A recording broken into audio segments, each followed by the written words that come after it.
अस्सलाम वालेकुम। और जी बाबा जी की हाल है? ठीक हो? आई साढ़े बाबा जी रहमतुल्ला साहब काम कर रहे हैं मस्जिद का। सफाई सुथराई का ख्याल है बाबा जी करते हुए ने जी। अल्लाह ताला कबूल मंजूर फरमाए।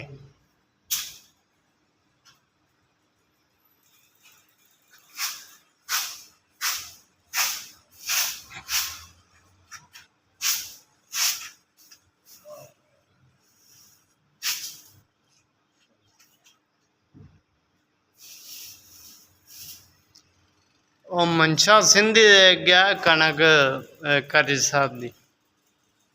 ਕਰੀ ਸਾਹਿਬ ਕਹਿੰਦਾ ਸੀ ਉਹ ਜੋ ਨਦੀਮ ਆਈ ਉਹਨੂੰ ਦੇ ਦੇ, ਨਹੀਂ ਜੇ ਬਾਬੇ ਰੇ ਨੀਫ ਨੂੰ ਕਿਹਾ ਜੋ ਅੰਦਰ ਰਹਾ ਦੇ। हाँ कर सब गए, सुबह आ जाएंगे।